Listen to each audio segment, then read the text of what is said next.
Today's lesson is making and responding to invitations. Hi, everybody. I'm Roger. And I'm Mike. And today we're making invitations and we are responding to invitations. Remember last time they were scheduling a guest speaker. The president of the student council called up the assistant to Dr. Lin and wanted to know if Dr. Lin could come and give a speech on the topic of how science can solve real-world problems. They scheduled it. They worked it out. And Dr. Lin will come and speak at their assembly. And then in the other conversation, we had Hallie in the French club. They were inviting Mr. Dubois on a holiday trip to the North Coast. That's right, Mr. Dubois. The French teacher had not been in Taiwan very long, hadn't had much of a chance to do some sightseeing. So when these students were very kind to invite him along to a sightseeing trip they'd already kind of figured out and planned and organized, he was delighted. He thought that would be great.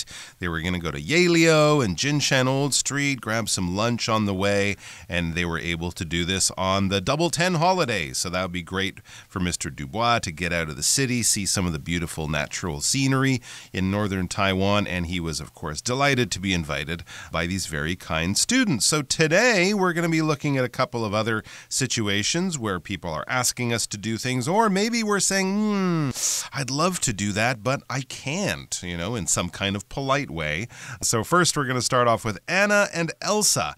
Anna is going to invite Elsa, who is also new to the country. Anna is very kindly inviting Elsa to her home for a home-cooked dinner. What a nice thing to do. Let's see how this all plays out. 3. Sharing a home-cooked dinner. Anna invites Elsa, a new exchange student, to her home for dinner. Hey, Elsa. My grandma is cooking a traditional Taiwanese dinner this Saturday. Want to come over and try a few of her signature dishes? That sounds amazing. I'd love to try some authentic Taiwanese home cooking. Great! She's making 3-cup chicken, oyster omelets, and beef noodle soup. Yum! I've heard of those, but haven't had them yet. I'm glad you're excited. By the way, do you have any food allergies, or are there things you can't eat? Actually, I'm allergic to strawberries. No worries. Traditional Taiwanese food almost never uses strawberries. You'll be totally safe. That's a relief. Thanks for thinking of that. 大家好，第一部分介绍形容词 signature， 它的意思是点点点所特有的或是招牌的。例如 The singer's signature style includes bold outfits along with brightly colored hair that changes frequently. 这位歌手的招牌风格包括大胆的服装以及经常变换的鲜艳发色。或者 The chocolate cake is our signature dessert. 巧克力蛋糕是我们的招牌甜点。另外补充 signature 也能当作名词，指辨别标志。可以说 Colorful geometric shapes are this artist's signature. 这位艺术家的正字标记是色彩缤纷的几何图形。另一句 The new building features the architect's signature parallel lines and reflective surfaces. 这栋新建筑的平行线和反光表面是该建筑师的正字标记。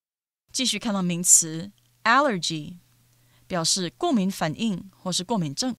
例如 The doctor advised Tony to avoid dairy products due to his allergy.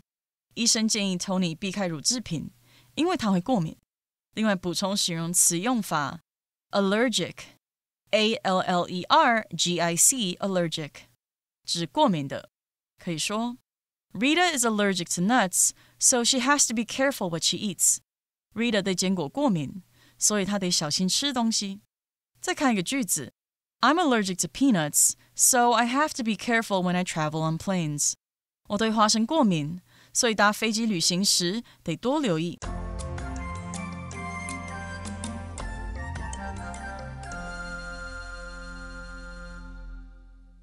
Okay, so this is conversation number 3. We're sharing a home-cooked dinner. Okay, so somebody is going to cook this dinner at their home, and Anna invites Elsa, a new exchange student, to her home for dinner. Maybe Elsa's kind of lonely in Taiwan and she doesn't know a lot of people, so maybe this is a way to help her break the ice, and get used to life in Taiwan. And Anna says, "Hey, Elsa, my grandma is cooking a traditional Taiwanese dinner this Saturday. Want to come over and try a few of her signature dishes?" So yes, this is an example of a Taiwanese dinner, some traditional Taiwanese food, and her grandma is cooking that food. And she's asking Elsa, "Hey, you want to come over and try some of her signature dishes?" Now here, these are dishes, different kinds of food that she's cooking up. She hasn't really written her name on those dishes, okay? That's not what signature means here. Signature usually means that you're writing your name in cursive writing, usually at the bottom of a document to make it more official. That would be different from an autograph that you get from a celebrity or something. "Hey, J. Joe, can I have your autograph?" You wouldn't say, "I want your signature," unless it was some sort of formal document. But here, signature just refers to a special kind of food that this person cooks. It's unique to her grandma. Nobody else cooks it the way she does. There you go. It's the sort of the famous thing from this place or from that person. We can also talk about someone having a signature singing voice, right? They're easily identifiable. A signature laugh. Whenever my friend laughs, it kind of sounds like an angry cat or something like that. So it's a very unique thing that this person or this place is famous for, all right? So, for example, we could say Xiaolongbao is the signature dish from Din Tai Fung. You can get many other things. A lot of them are very good, but that's the one that it's most famous for. That's the one that most people will have heard about it as being a very popular item, even if they've never even been to the restaurant. So Elsa is very honored. She sounds very interested in this invitation. She says, "That sounds amazing. That sounds wonderful. That sounds great." She is definitely feeling positive about this. And she adds, "I'd love to try some authentic Taiwanese home cooking." Because, yeah, of course, when you eat in a night market or a restaurant or places, they have great food, but it's always a little bit different than when you eat the food at a person's home, from a person's family who's been making that food for generations. And, of course, the food might be tastier or healthier, but just different and made with love, made in a home, made by people that you know. It's always a little bit of a different experience when you're eating food that's prepared in that way. And in this case, it's authentic Taiwanese home cooking. So these aren't her American friends doing their best to try to make their own version of Nyuro Mian or something like that. It's true Taiwanese home cooking made by a true Taiwanese person in a true Taiwanese kitchen. It's authentic. When something authentic, it is real. It is from that place. It's not faked. It hasn't been changed or updated or altered in any way. It is the real deal. If you traveled back in time 50 years, the food would taste the same and it would be made in the same way. This is the way Taiwanese people make real Taiwanese food. It hasn't been sort of adapted for foreign taste buds. It's the real stuff. And Anna says, great. Anna is very happy that Elsa has accepted her invitation. And I think it sounds like a great meal because what's the menu? Well, the menu is 3-cup chicken. So Anna says she's making 3-cup chicken, which I think is sanbeiji. And then we've got oyster omelets and we've got beef noodle soup. Oh my gosh. Oyster omelets, of course, are famous in the Shirley night market. At least that's where I've had them before. And she's also going to make some beef noodle soup, which is also very popular in Taiwan. It's oh so tasty, oh so yummy. Yum, says Elsa, because yes, if something is tasty or delicious, you can say it's yummy or you can say yum when you smell it or taste it. It's sort of a sound, but it's also a word, and it's a sound and word that we associate with pleasure in food, in expressing how delicious something is to you. It's yummy, it's delicious, same idea. I've heard of those, but haven't had them yet. So she might have read in travel books about 3-cup chicken and how beef noodle soup is so famous, but she hasn't had the pleasure of trying them or eating them or having them yet up to this time. And that is even better news. So Anna says, I'm glad you're excited. So I'm happy that you're happy about coming to the thing that I'm happy that you're coming to. In other words, we're both enjoying this and we're we're looking forward to it. But before we make really final plans, Anna has a very good question. She says, by the way, here's something that's just occurred to me or I've just remembered, but it's relevant. It's important to ask. By the way, do you have any food allergies? Or are there things you can't eat? Yeah, a great question. You will also get asked this question in good restaurants too. Are there any foods that you can't eat? If you have an allergy, there's some unique characteristic in your body that makes it unacceptable for you to eat or to ingest or to have certain things around you. Common allergies that people might have are things like peanuts or seafood or something like that. You might break out in a rash with itchy patches on your skin, or even more seriously, your throat might react by closing up, so it's hard for you to breathe or swallow or things like that. And in some cases, allergies, if they're very severe, they can lead to illness or death. You might have to rush to a hospital to get a special shot. And of course, there are other non-food things. Some people might be allergic to bees, so if you get a bee sting, it could be very dangerous for you, whereas another person can get a bee sting, and apart from being slightly painful, no big problem. So if you have a food allergy, especially to things you're likely to eat, things like peanuts or seafood, that you're not sure if they're included in the food, you do have to speak up about that. Many restaurants will just adjust the recipe and to make food that is acceptable to you, but we don't want to serve you food that will make you sick, especially if you know it might make you sick and you don't tell us beforehand. So let's just be careful here. Are there any foods that you really shouldn't be eating? Right, and you usually respond to this by saying, I'm allergic to that thing, okay? So in this case, she says, actually, I'm allergic to strawberries. You could be allergic to pollen. You could be allergic to peanuts. In this particular case, she has a kind of allergic reaction when she eats strawberries or when she smells them or whatever. Yeah, I haven't heard of that either, but it is possible. Yeah. And Anna says, no worries. Don't worry about that. Traditional Taiwanese food almost never uses strawberries. You'll be totally safe. You'll be fine. And Elsa says, that's a relief. Thank goodness for that. Thanks for thinking of that question, because sometimes people don't expect people to be allergic to certain kinds of food. They just give you the food and they don't really ask ahead of time. So that's very thoughtful of Anna to ask that question. Okay, we're at the end of conversation number 3. Let's go on now to a different situation in number 4. We're declining an invitation. A boy is asking a girl out for a date, it seems, but she turns him down. Let's find out what happens right now. 4. Declining an invitation. Ian invites Jisoo, a girl he has a crush on, to a dance at his school. Hi, Jisoo. I was wondering if you'd be interested in coming to my school dance this Friday. There'll be a live band, a themed photo booth, and a dessert bar. It should be a really fun night. That's very kind of you, Ian. It sounds like a great event. I thought it would be nice to go together, if you're free. I really appreciate you asking, but I'm sorry. I already have something planned that night. Oh, I understand. No problem at all. Thanks again for asking. I hope the dance turns out to be a great time. 第二部分介绍动词 decline， 表示拒绝或是谢绝。我们可以说 Ted declined an offer to buy his house. Ted 婉拒人家开价买他的房子。又或者说 Craig declined Matt's offer to give him a ride to school. Craig 婉拒 Matt 提议载他去学校。另外 decline 也有下降或是减少的意思。例如 Fish populations in the lake have steadily declined over the last decade. 这座湖中的鱼群数量在过去10年中不断下降。最后看到 booth 这个单字，它是名词，表示小亭子。我们可以说 Tickets for the school dance will be sold at a booth in the school lobby. 学校舞会的门票将在学校大厅的售票亭贩卖。另外 booth 也有市集或是展览会办封闭小棚子的意思。例如 They set up a booth at the local fair to sell handmade crafts. 他们在当地的市集设立摊位，贩售手工艺品。最后一个例子 Each company had a booth at the trade show to display their products. 每家公司在贸易展中都有一个摊位展示产品。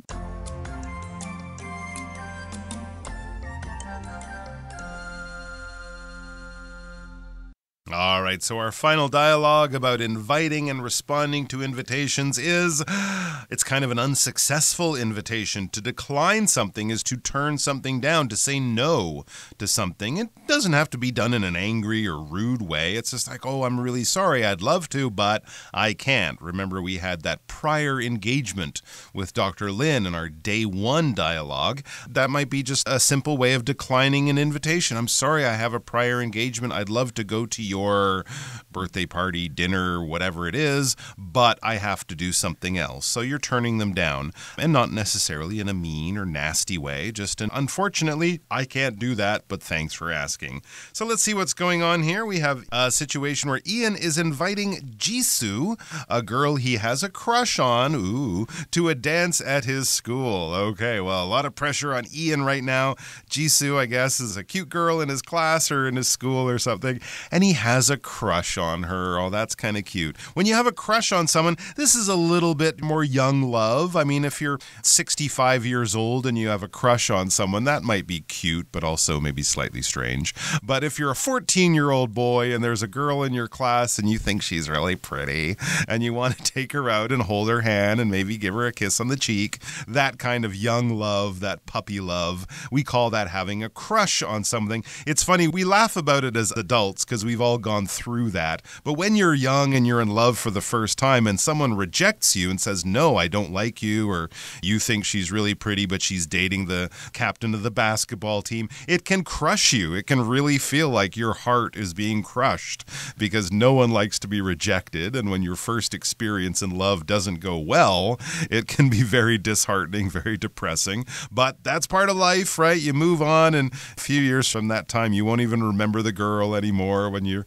dating a fine person in college or whatever. But yeah, that first feeling of I really like that person and I really want to ask them out, but I'm so nervous and scared. That's what Ian is going through now. He really wants Jisoo to go to a dance in this case, to accept his invitation on this date, but let's see how it goes. Yes, I think his chances are quite low here because this does sound like a Korean girl, and it seems like everybody just loves things from Korea these days. And also the title of it is Declining an Invitation. Exactly. Which is we already know that he's going to strike out. So in any case, let's find out what happens here. Let's watch this play out. All right. And Ian says, "Hi, Jisoo. I was wondering if you'd be interested in coming to my school dance this Friday." So he's coming straight to the point here. He's not beating around the bush. He's just saying, hey, I was wondering if you'd be interested in accompanying me to the school dance this Friday. It will be a great situation. It will be a great time. There will be a live band, a themed photo booth, and a dessert bar. It should be a really fun night. This sort of takes me back to high school, my own high school days. On Friday nights after home football games, they'd have a school dance. They usually would have a live band, but later on they would have DJs. I guess it was cheaper that way. But in this particular case, they're going to have a live band, probably a cover band, but it will still be a lot of fun to dance to those songs. They'll also be a photo booth with a theme. A booth is like a small room. I guess you can go in there and have your picture taken. Maybe you can look like cosplay characters or whatever. And they'll also have a dessert bar. You can go there and get some sweet treats like cake or pie or whatever. Hey, it should be a really fun night. Would you like to go with me? There you go. That's his big pitch. That's his big sales pitch. So let's see how it goes. Jisoo says, "That's very kind of you, Ian." His spirits start to rise. He's thinking maybe she's going to say yes. "That's very kind of you, Ian. It sounds like a great event." So it sounds like a really fun time. All the things you described with the band, the photo booth, the dessert bar. You know, I do like a good ice cream, she's thinking. So Ian is thinking, this could be successful. And then he adds, "I thought it would be nice to go together if you're free." So he's making it a little bit more clear that this is a date situation, not just I'm going with a bunch of people. Do you want to join us? But would you, Jisoo, like to go with me, Ian, and we'll hold hands and dance together, and it's going to be really, really fun. I'm so embarrassed for him.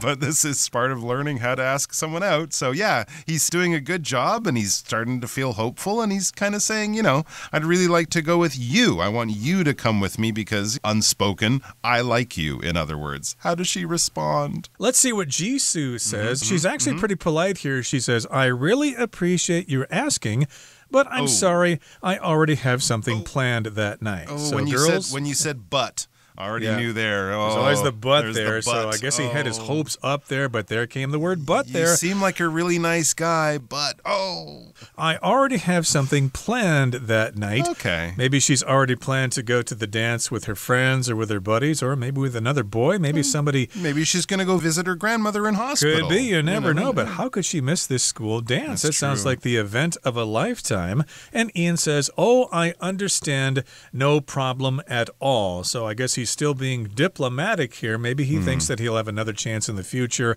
And guys, of course, you got to get used to the idea of rejection.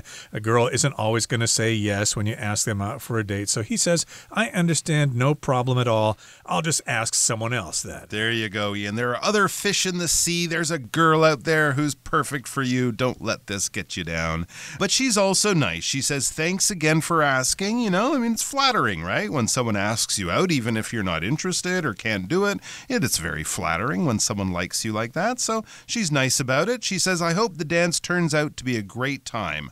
I hope you have a good time, even if I'm not going to go with you. Maybe she's also not saying, but thinking maybe you'll meet another great girl at the dance or whatever. I hope it turns out to be. I hope in the end, the final result is a really good time. Even if you're a bit heartbroken now, still go to the dance. I'm sure it'll be a lot of fun. And who knows, maybe she'll have second thoughts about it. She'll respond better to his next invitation if he ever gets the courage to ask her out again. But good for you, Ian. And I think Jisoo was very gracious in her rejection or her declining his invitation. Okay, so there you have it. A bunch of situations in which someone invites somebody and they either accept or decline the invitation. Okay, that brings us to the end of our lesson for today. Here comes Hanny.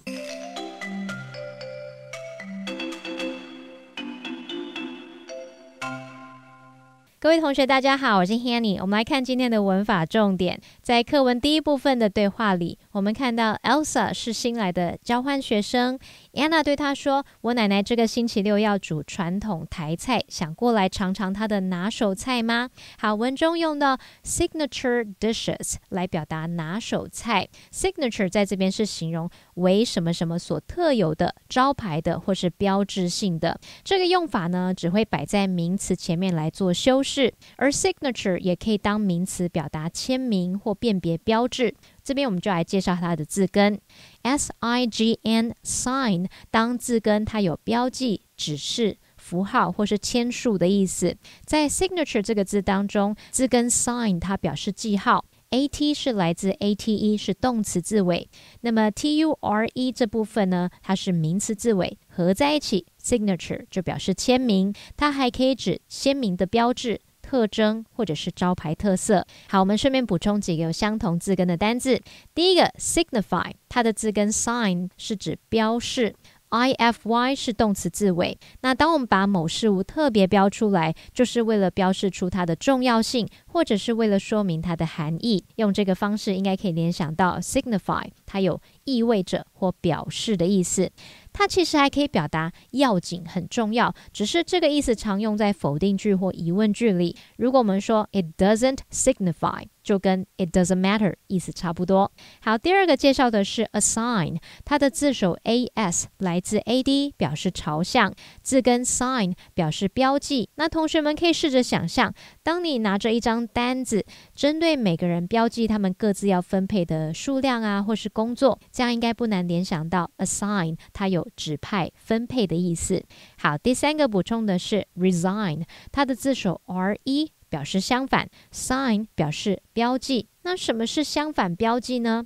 其实这个字是有典故的，它原本在拉丁文里面是指在账簿上面画反记号来核销原先的注记，那么后来就引申出辞职的意思了。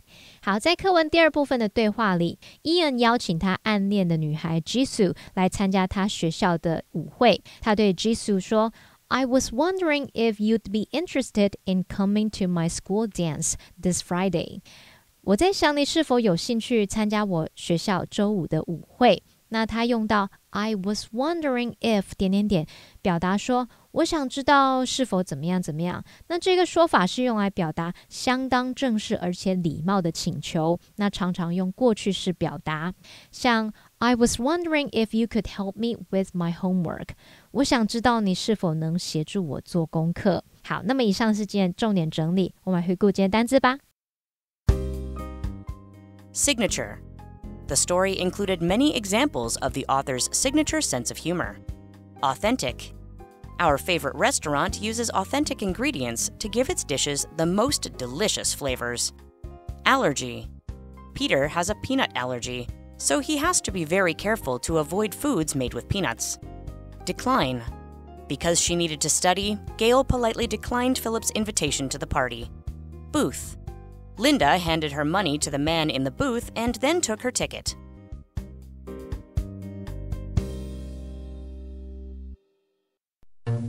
Well, that brings us to the end of another edition of our program, and please make sure you join us again next time. From all of us here, I am Roger. I am Mike. See you next time.